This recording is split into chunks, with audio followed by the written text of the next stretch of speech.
Hi, Physics, it's Mr. Neff. Today let's talk dispersion of light. But before we do, what's it called whenever you have too many aliens? I'll tell you at the end of the video. Here's a simulator from our friends over at FET. It's called bending light. And it's a laser like we've seen in the past. And we're going to say that we're going to take this laser, and now this time we're going to shine it through a glass prism. And a glass prism is going to be just a piece of glass that's cut in a triangular, or even you can see other ways. The triangle is the really common one. And I'm going to take this and I'm going to put it in here to intercept the light. Now you're not surprised at what's happening here. The light is some of the light is going to be reflecting off this front surface, something like this, but they're not showing that.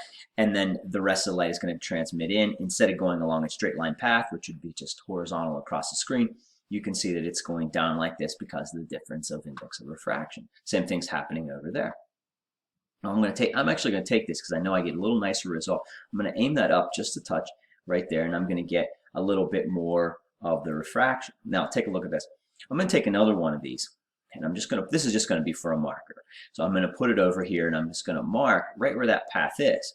Okay, right there on the edge. Now take a look at something. Over here, I can change the wavelength of the light, and so that I change the color of the light. And so I'm going to say, if I change this to more of a greenish light, now look what's happened.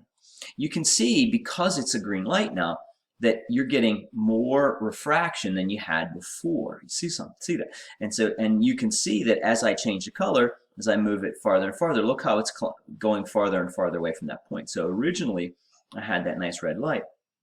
It was right there on the edge like this. And now as I move this, I get more and more of the refraction. Now, what's going on here? Well, it turns out that the index of refraction is dependent on the wavelength of the light, and it's going to be a little different for different wavelengths and different frequencies or different colors. And so you can see that the index of refraction for this violet light is going to be pretty big, and so that's going to make this refract a lot, versus for the red light, not as much. And I didn't show this before, but I can even go over this way, and I can get not very much bending there, not as much bending at all. It's kind of a neat thing to show all of those at once. And so I'm going to take that other prism away for now, and I'm going to turn this into white light. And so now you see something here. You see that, and I'm going to go ahead and get out of our way here, but you see with the white light, so here comes the white light, which we know this is really all the color combinations superimposed, and it refracts a little here and it refracts a little there. Now if you were to just look up to there, you'd say, oh, I don't see very much going on. It just looks like white light, same thing as you had before, just white. But now do you see that whenever these come out, the red has been bent some, but the blue, look down here, violet, they've been bent even more. And so that's showing you that the refraction is not the same. And so the glass is not slowing down the red as much as it's slowing down the blue, and that's why we're getting all of this refraction.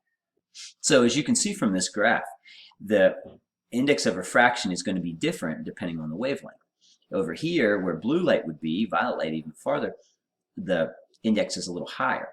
And over here on the red side, index of refraction is a little bit lower. And so that means whenever white light hits the prism, the red light is going to get bent some, and the violet light is going to get bent even more. Now, if you mix that idea of dispersion along with total internal reflection, you can explain a rainbow. See, when the sunlight comes down and it strikes a little rain droplet, now this is not drawn to scale, this is supposed to be super, super small, but a little rain droplet, that sunlight is going to go into that rain droplet. You know, the sunlight is composed of all the colors, and the red is going to get bent inside of there, but the violet is going to get bent more. Now, when you're inside of that raindrop, you're going to hit with such a huge angle of incidence that that light's not just going to pass through the raindrop like it did in the prism, but it's going to stay inside of there. It's going to reflect again. It's able to reflect back and come back right at an observer. Now, because of the geometry of this, the red light got bent a little, the red light reflected, it got bent a little more. It comes in on the bottom, and the violet light comes in on the top. Now, that's going to be light that seems to have come from a spot back here by where the raindrop is, or maybe a little bit farther away. And you're going to see that since you're assuming that the light's traveling in straight lines, the red is going to look like it's on the top because it was coming in on the bottom, and the violet is going to look like it's on the bottom because it came in on the top. And so you'll always see on that rainbow, red is going to be at the top, and the Roy G. Biv goes down to the violet. Hope this helps you understand dispersion and even a little bit more total internal reflection. Hey, what's it called whenever you have too many aliens? Extraterrestrials.